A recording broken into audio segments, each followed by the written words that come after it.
Nico considered herself a very happy person. At 23 years old, she had a job she loved, a place to call home, and a wonderful partner. Nico worked as a nurse in a hospital. She loved this profession since she was a child. Medicine had always fascinated her, and initially she had thought about becoming a doctor. However, later she realized that getting into a medical university would be incredibly difficult for her, considering the lack of money for tutors or paid tuition. That's why Nico decided to study to become a nurse. During studying at a nursing school, Nico fell in love for the first time in her life. Her chosen one, Doug, was 3 years older than Nico, and he studied at medical college. He was good-looking, tall, athletic, with slightly curly blonde hair and cheerful green eyes. Doug was the captain of the college sports team and represented the institution in various competitions, so it was no surprise that he was popular with girls. It's difficult to say why Doug chose Nico among his many loyal fans. Later, Nico called this her personal bad luck, but at the beginning she was convinced that she was favoured by destiny. Regardless, towards the end of Nico's second year, Doug asked her out and she agreed. Their relationship was forceful, although more like a friendship. Nico and Doug studied together for the session, spent a long time talking, going for walks, watching movies and going to cafes. In short, they led the ordinary lives of young people who were curious about the world. At that time, Nico lived with her parents and her older brother Tom, and then trouble arrived for them. Nico's grandmother fell ill. Helen was a strict, intelligent, well-read and demanding woman. Recently she lived alone, but Tom and Nico visited her from time to time. But when it became apparent that Helen couldn't physically live alone, the family decided that Nico would take care of her. The thing was, the grandmother always favoured the granddaughter more than her grandson. It was hard to say what had led to such a different attitude to the children, but the fact remained. Besides, Nico was to inherit Helen's wonderful 2-bedroom apartment in the centre of the city too. The will had been written several years ago. The elderly woman only required help with household problems and occasional medical assistance, such as administering medication or calling the doctor. Nico, who was studying to be a nurse, saw this as a perfect opportunity to gain practical experience. The girl agreed with her family's opinion and happily moved to her grandmother's house before the new school year began. As a result, she and Doug couldn't meet as frequently as before. Nico's studies consumed a significant amount of her time. After her classes, she rushed home to heat up food and feed her grandmother, who had difficulty doing so herself. Afterward, Nico would focus on studying for the next day's lessons and preparing for her practical training. Doug also had a heavier workload compared to before. During the summer, he took a job at the city hospital. Due to the shortage of staff, Doug often worked a day shift with the next night shift. This schedule left little opportunity for them to have proper meetings. They had to rely on phone calls and occasional moments to communicate via the internet. But Nico wasn't upset that she had to take care of her grandmother. She had only seen kindness from her throughout her life, and she was sincerely grateful for the will written in her name. However, after a few months of this lifestyle, Doug started to complain. He didn't like that when he had a spare time, he and Nico didn't always have a date. If the grandmother at that time required care, the girl stayed with her. The girl was at a loss as to what to do. On one hand, she couldn't leave her grandmother alone, especially during moments when she was particularly worried about her condition. On the other hand, she understood that Doug was right in some way too. Nico tried her best to balance everything in her life. It reached a point where she started skipping some school classes and sacrificing sleep to be with Doug, take care of her grandmother, and maintain good grades. However, all good things come to an end, and Nico and Doug's romance ended as well. One day, Nico was sent to practice in the department where Doug worked. The girl was happy because today they would work together since he was on duty that day. The girl decided not to tell Doug about this before, so to make a surprise. But there was a surprise for her too. When Nico entered the head nurse's office, she caught Doug kissing her. angry and hurt, Nico turned and left for the manipulation room. She didn't speak to Doug again and avoided looking in his direction. On the outside, she seemed like a piece of ice, but deep inside, her hurt feelings raged. It was difficult for Nico to endure such betrayal. It was even harder for Nico to accept that her beloved grandmother's life was coming to an end. As a future medical professional, Nico couldn't deny the reality, no matter how much she wished otherwise. Watching her grandmother slowly fade away, Nico realized that the end was near. She even put her studies on hold, explaining the situation to the nursing school administration, and devoted herself to her grandmother at her last hours on Earth. When Helen passed away, Nico felt as if a part of her heart and soul had left with her. Of course, life went on, but Nico was in no rush to fall in love again. She had made a permanent decision to spend, if not her entire life, a significant period in solitude to avoid being betrayed. This decision allowed Nico to focus on her studies, pursue her favourite hobbies, rest well, and enjoy life as much as possible, given her circumstances. When Nico graduated from medical school, she secured a job in another city hospital, deliberately avoiding any place where she might run into Doug. Nico enjoyed her job as a nurse, despite the challenging and often underappreciated nature of the work. The young woman always arrived at work in a good mood, with light makeup and a hint of perfume. With her tall, slender figure and well-groomed appearance, she caught the attention of men around her. But alas, the heart of this beauty was as cold as ice. Nico made it clear to numerous potential suitors that she was not interested in affairs. The young woman maintained this stance for several years, until one day she met Ryan. They met purely by chance at the entrance of a hospital. Ryan was there with his mother for an examination and asked Nico for directions to the right room. It turned out that Nico was also going there to get results of the patients in her department. On the way, Nico and Ryan smiled hesitantly at each other, but did not dare to speak. But in front of the door of the office, when the young man's mother had already gone to the appointment, a conversation began between them. Nico felt like she had been searching for a man like Ryan her entire life.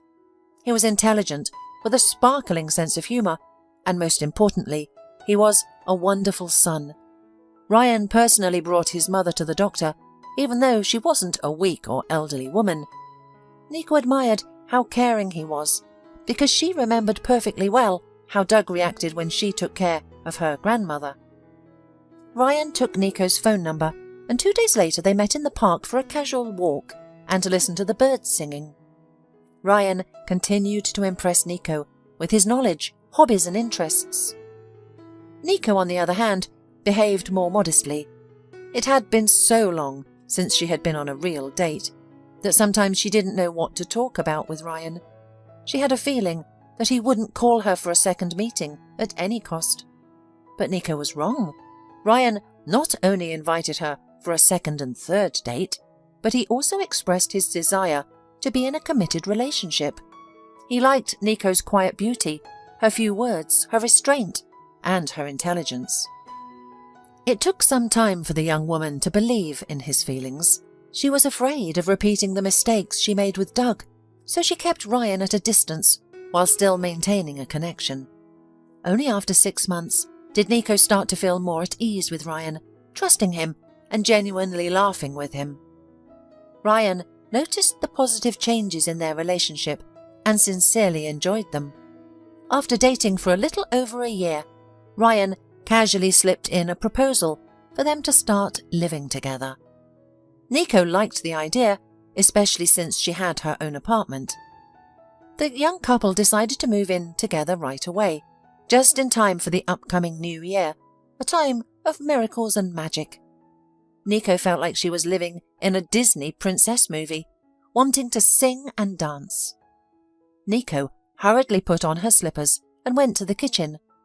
Ryan would be home from work in 2 hours, and she wanted to prepare a home-cooked roast in clay pots before he arrived. She always tried to impress him with her cooking and housekeeping skills, as she knew that the men appreciated these qualities in girls. Ryan returned from work and immediately hugged and kissed Nico. "Hi, I missed you. And what is that delicious smell? You're my domestic fairy. I think even if you cook something half raw, it will still taste wonderful. But that's not what I wanted to talk to you about." "I'm all ears," Nico replied, stirring her cooking in a salad bowl and gesturing for Ryan to sit down and share everything with her. Ryan hesitated for a moment and then began to recount an issue in his family. It turned out that there were constant conflicts between his mother and grandmother. Grandmother, as easy to guess, was his mother's mother-in-law, the mother of his long-deceased father. The two women never found common ground, neither when Ryan's father was alive nor after his death. Grandma Martha was a powerful and stubborn woman, yet calm as a rock. Once she decided to do something, she stood her ground. On the other hand, Ryan's mother, despite her mature years, still disliked Martha's categorical nature and some of her habits. Furthermore, they harboured another family secret, a kind of skeleton in the closet.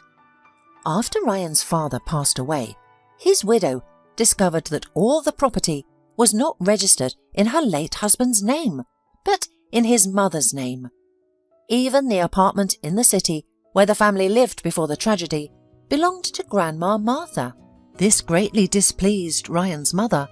Initially, she tried to convince Martha to transfer all the assets to her grandson, arguing that the boy was growing up and should at least have a roof over his head. But Martha calmly responded that she had no intention of evicting anyone. "Live where you lived, but I will remain the owner." Lynette, Ryan's mother, didn't like this, but she couldn't do anything about it. At times she became nervous, crying and shouting that the old woman wanted to leave her and her grandson with nothing.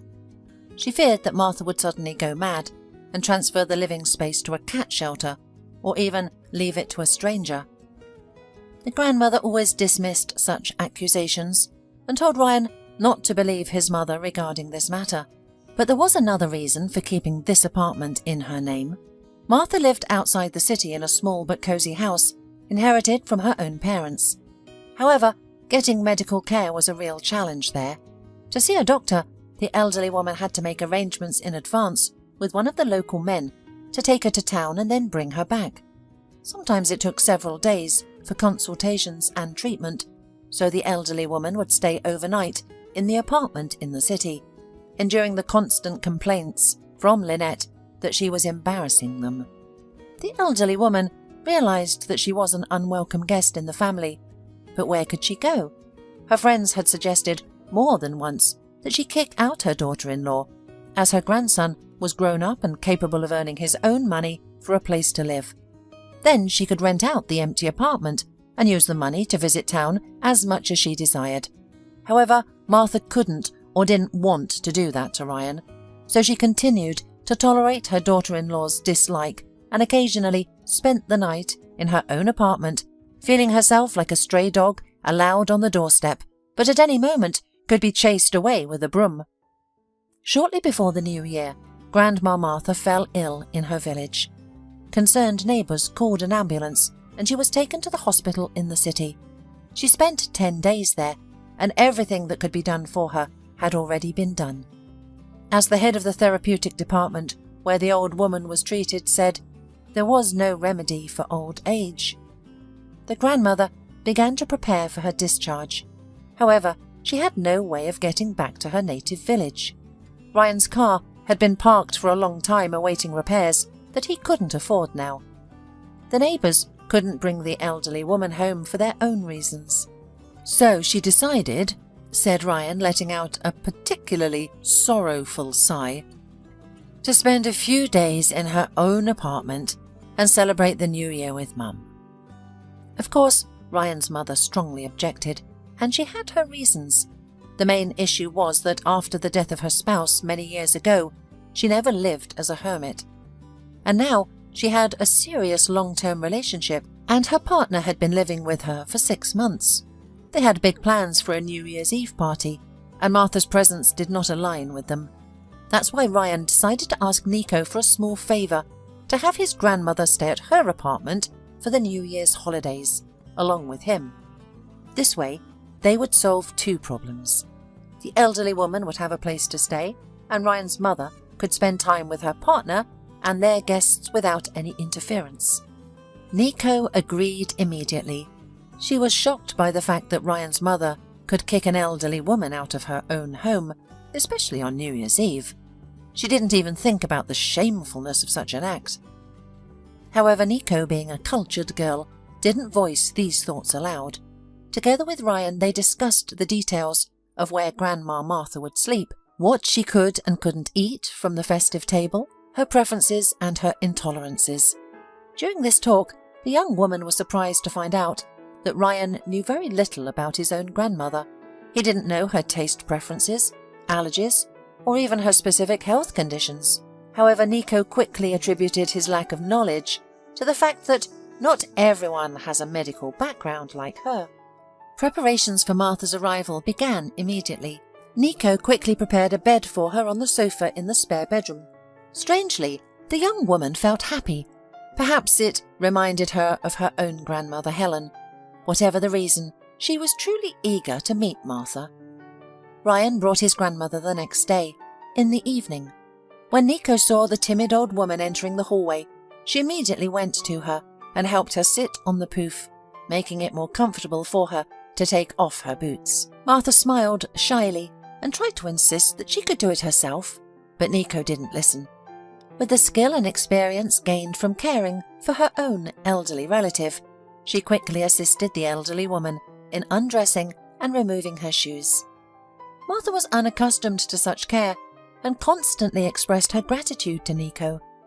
The young woman felt a bit uncomfortable, as she didn't feel like she had done anything particularly significant or worthy of such praise. Meanwhile, Ryan didn't show much gallantry towards his own grandmother. He simply led her to the room, showed her the sofa, reminded her that dinner would be served when Nico called everyone to the kitchen, and then left the room. Seeing such greeting, Nico decided to take matters into her own hands.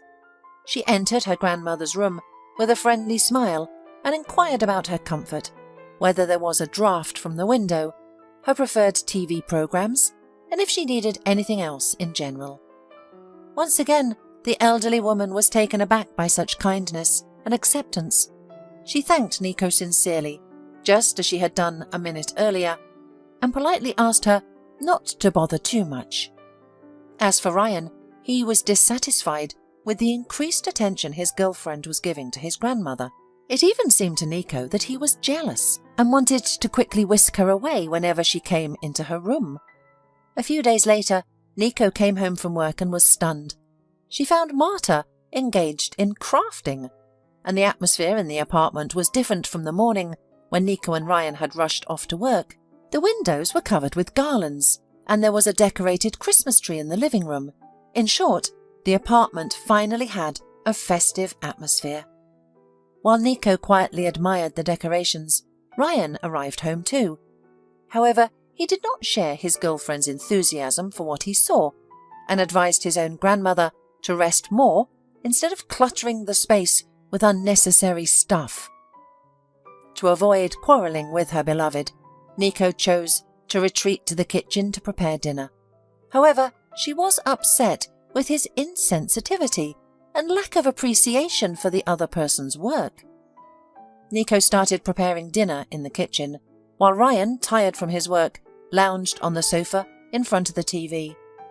It was an ordinary evening, almost like a family gathering. The grandmother, who did not want to sit idly by, entered the kitchen and, despite Nico's objections, actively participated in the cooking. Throughout, Marta talked incessantly, sharing stories that alternately made Nico happy, sad, and sometimes even frightened. Nico learned from Martha that she was born and raised in the same small village where their family house still stood. She married and gave birth to her son Paul there. She worked as a math teacher at the local village school, and her husband worked on the farm. They always dreamed that their only son would have the best in life. That's why at the first opportunity, they bought Paul an apartment in the city so that he could study and live there. Paul studied averagely, finished a technical school, and started working. A few years later, Paul got married, and his father passed away. "I never really liked Lynette, but I never said a bad word about her," Martha said. "The apartment was registered to me because my husband was afraid that our naive son would squander it by marrying some swindler, while we were working so hard to earn money for it. Lynette threatened, demanded to change documents, and then just 6 months after my husband's death, Paul passed away too. After that, Lynette directed all her anger towards me, demanding that the apartment be transferred to her name immediately. Even though it was decided a long time ago that Ryan would inherit the apartment after my death, Lynette was angry with that. She constantly caused trouble and prevented me from entering the apartment. Do you think I don't understand? Why can't I spend the night in the apartment I bought with my own money for my son?" Martha said quietly as she kneaded the dough for the pie. "No, I understand everything clearly.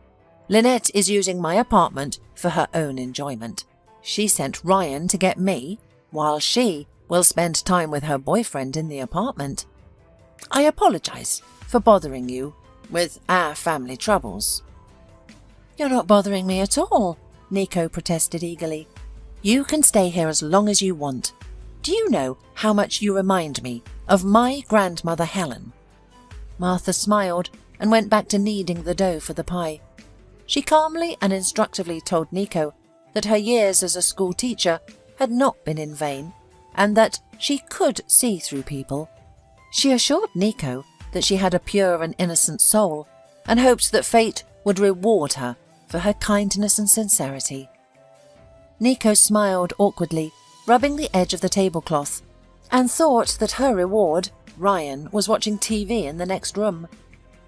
"Well, my dear, I understand everything," the elderly woman continued. "Wasn't I ever young, and didn't remember how much I wanted to be alone with my beloved? And here I am now, an old woman with my own problems and ailments. But I won't be here long to embarrass you. In a couple of days I'll go to my village. Winter is so nice there. The ice on the river is thick and strong, so you can skate on it. My village can't compare to your city. Oh, by the way, why don't you take Ryan and visit me in the village? Whenever you have a free moment, come and be my dear guests in my house. It's also nice there in the summer. The nearby forest is full of berries, and the orchard has fragrant apples and pears. And the air, oh, what air! Not like here. In short, you must come with Ryan as soon as you can." Impressed by stories, Nico even covered her eyes with pleasure. If it were up to her, she would go to the village right now, but unfortunately there was no such opportunity.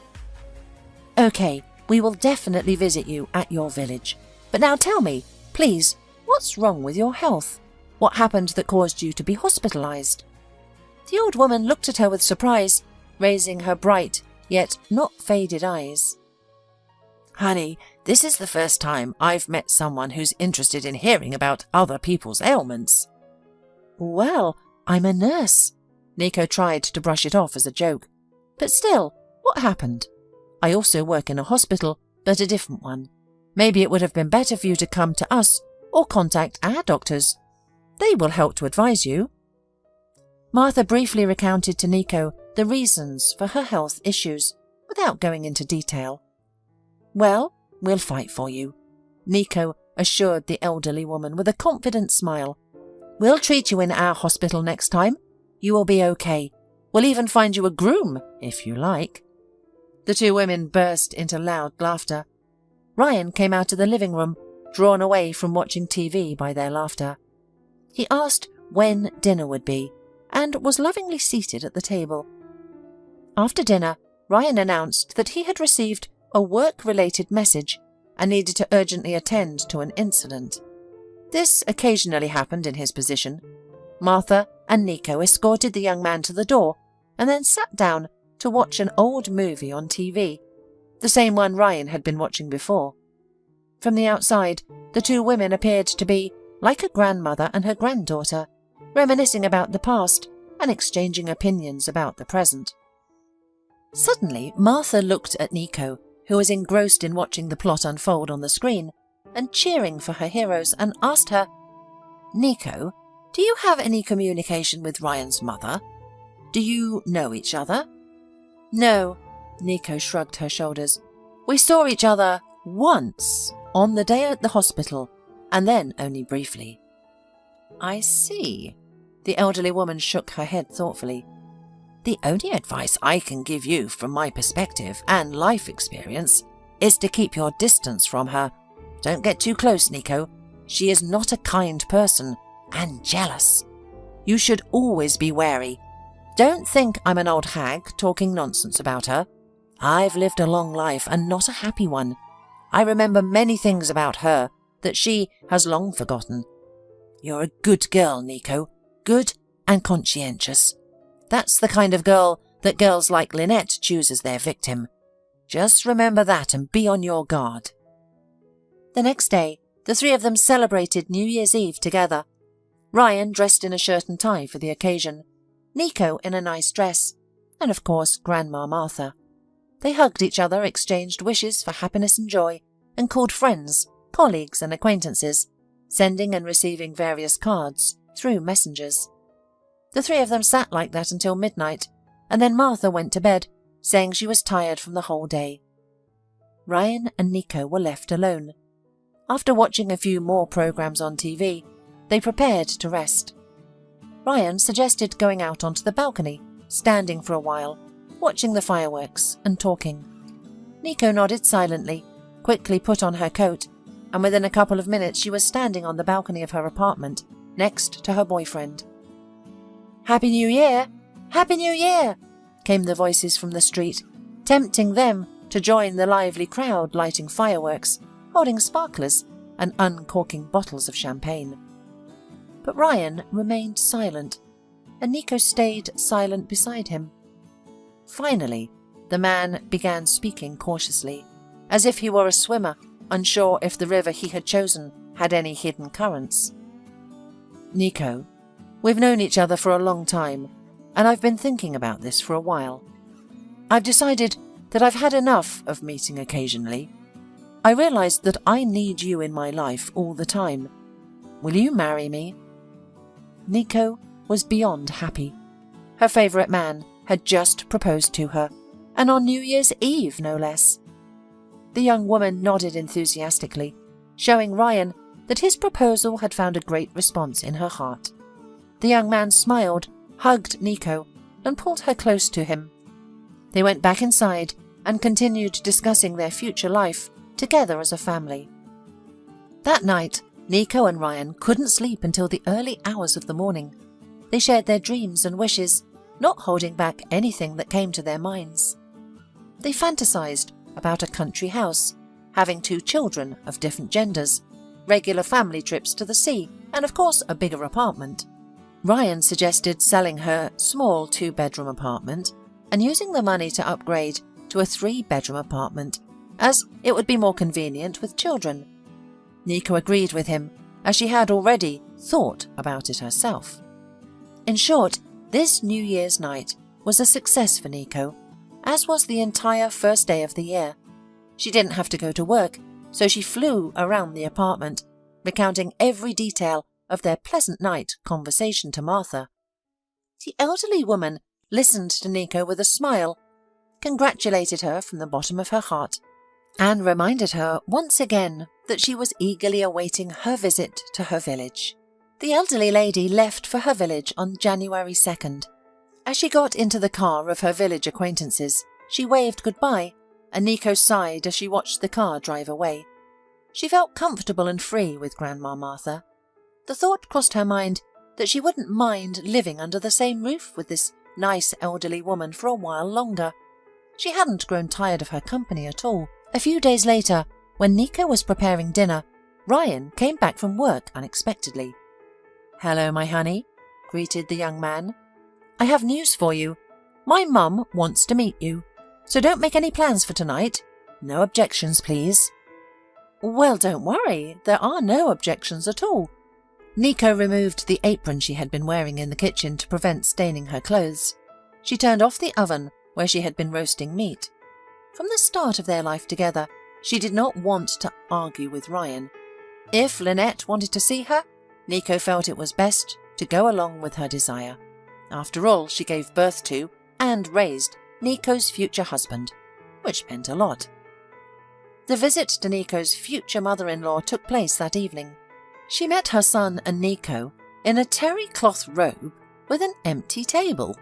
It was clear that no one was going to make a fuss about the son's intention to marry. First, Lynette asked Nico about her parents, childhood, work, and career prospects. These were the usual questions, but Nico felt that each of her answers was being carefully evaluated against some ideal image.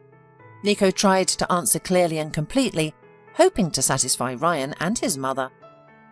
But Ryan seemed indifferent to all this situation.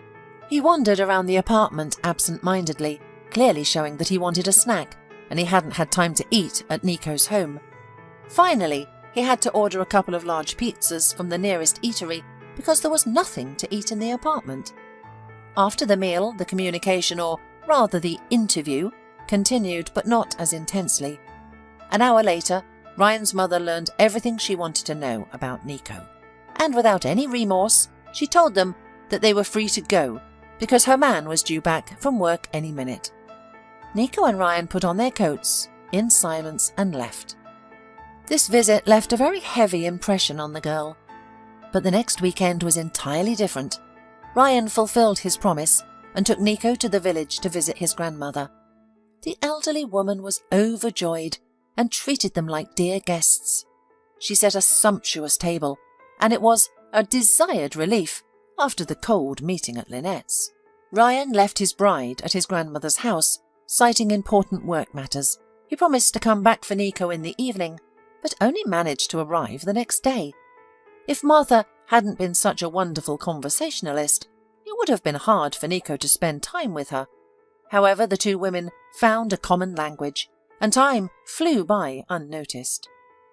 From that moment on, whenever Nico had spare time, she immediately informed her fiancé and went with him to the village to visit Martha. She enjoyed those trips even in Ryan's absence. Their weekends and work shifts didn't always align, but sometimes Ryan accompanied her. When Martha needed to go to the city for an examination next time, the question of where she would stay didn't even arise. Nico said right away that she would be happy to shelter her groom's grandmother, and she didn't agree with other options. Time passed and the wedding date approached. Ryan and Nico decided to have the wedding in the summer, when the weather would be warm and pleasant. While it was still rainy March outside, they began preparing for this momentous event. Nico continued to spend all weekends in the village. She had become attached to that quiet place and considered it her second home. Additionally, the elderly woman's health had worsened slightly, so Nico constantly brought her new medicines and devices to monitor her health. Then came April, as rainy as March. Grandma Martha's condition worsened, and it was decided to hospitalize her, this time in the hospital where Nico worked. After the first check, it became apparent that the elderly woman's health had significantly worsened since her last examination. When Nico was going through her medical records, she caught herself thinking that she had reacted calmly to these diagnoses when she read them in other people's medical records, but now she couldn't hold back her tears. Is Grandma Martha going to leave them anytime soon? No, it's absolutely impossible. She has to wait for Ryan's wedding, meet her great-grandchildren in her village, and delight them with delicious food and funny jokes. Nico was also struck by her future mother-in-law's treatment of Martha's health. Lynette seemed to have no sympathy or intention to visit the sick woman. She simply dryly asked her son, "Will you leave this world soon?" Ryan then tried to justify his mum, saying that she was joking, but Nico didn't find it funny at all. Every morning, Nico came to work with a sense of dread, and the first thing she did was check for updates on Martha's health. Unfortunately, the news was never good. The elderly woman felt worse and heavier, with each passing day. One early morning, when Nico arrived at work half an hour early, as usual, to see Martha before her shift began, the elderly woman asked her to sit down in a chair in her room. Nico did as the grandmother asked, but she didn't like the request itself. "Don't worry," the elderly woman said clearly, as if she were arguing with a stubborn schoolboy. "Don't worry about me, please. I'm not blind, and I see who truly cares for me. My grandson is a true son of his mother, and he doesn't show any concern for his grandmother. Lynette is ridiculous to talk about. She's only coming to the funeral to make sure I'm done. A notary is coming here today at 10 a.m. A friend of mine arranged it as I requested. I've decided to give you the deed to my apartment and house. My property shouldn't go to Lynette or Ryan, who isn't a bad guy, but he is too influenced by his mother. He'll squander it all if given the chance. No, I'd rather leave it to you." Martha sighed heavily and looked directly into Nico's eyes, covering her hand with her dry palm. "And the last, I shouldn't say this, but take a good look at Ryan before you tell him yes. It's a woman's intuition. He's my grandson, but alas, I see that his mother's influence is stronger than his father's. You deserve to be happy. Be happy, my dear. Everything will be okay." Nico tried to object, but Martha silenced her with a single gesture. She had made up her mind, and it was her final decision, unwavering. The notary arrived at exactly 10 o'clock and formalized everything as required. Nico became the owner of all Grandma Martha's property, and by evening, the elderly lady was gone. At the funeral, Nico saw Lynette's lovely light smile and Ryan's calm demeanour. They didn't know about the will yet, but later, when they found out that, there was a huge scandal.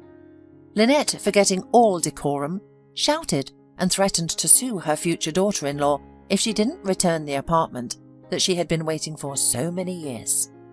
Ryan reacted more calmly, although Nico could tell from his face that he was uncomfortable. The girl reassured her groom that they would soon be married and that they would share all the property. He shrugged uncertainly and left, explaining that he had to go to work. Nico didn't specify what kind of work could be done on the day of her grandmother's funeral. She was too devastated to notice that. Time went on. One day, Nico asked Ryan to take her to the village, where she was going to sort through the grandmother's belongings. The groom took their arrival at the village as a pretext to discuss the fact that both the apartment and the house had been given to Nico mistakenly, and the property should be returned to the rightful owners, him and his mother. And to Nico's great shock, in his desire to get what he wanted, he almost turned to insults. Nico felt tears welling up. Feeling suffocated, the young woman rushed out into the yard and walked for a long time until her heart stopped racing. Only then she turned back. Nico was about to enter the house when she overheard her fiancé talking on the phone. The content of the conversation shocked her. "Don't worry, my dear, it won't take long. I'll make her return everything. Yes, of course, before the wedding. She'll do it. But it's a bit more complicated with her apartment. We'll sell it after the wedding and get a bigger one. So it would be considered joint property. Plus, this little house and my grandmother's apartment. We'll get it all. We'll live happily ever after, don't worry. Take care of yourself, my little bunny. Enough talk. She'll be here any minute. I'll tell her I'm going to work, and then I'll come to your place. Wait for me." Nico felt as if she had been punched in the chest and the head at the same time. How could Ryan do this? Who gave him the right to deceive and manipulate like this? Something must be done, right now, immediately, otherwise I will go crazy thinking about why Ryan has done this to me. Taking a deep breath, Nico straightened her back and said to Ryan mentally, "Well, no, my sweetheart, you've picked on the wrong one." Nico entered the house and went straight to the bedroom. Ryan was sitting there alone, twirling his phone in his hands. Now, she knew his secret, and his tricks wouldn't work on her anymore. After his revelations on the phone, she could see right through this deceitful and self-serving man who thought he could toy with other people's emotions. "Honey, I've been urgently summoned to work again." Ryan began to lie inspiringly. "So I'll leave now and come back tomorrow to take you home. You take your time here. Do everything here properly." "Oh, come on," Nico replied calmly, not giving him a second thought. "There's no need to come back. I'll come back on my own, and you on your own. And give me back the keys to my apartment, please, right now. You're not going back in there, and you're not going back in this house, neither you nor your girlfriend. And you won't get the apartment, neither yours nor mine. And if you disagree, the police can explain your rights. By the way, they and my colleagues are on their way here right now, in case you would like to argue with me." Of course, about the police and colleagues, Nico lied inspiringly, just as Ryan had told her a minute earlier about work. But he couldn't know that, so confidently the girl spoke.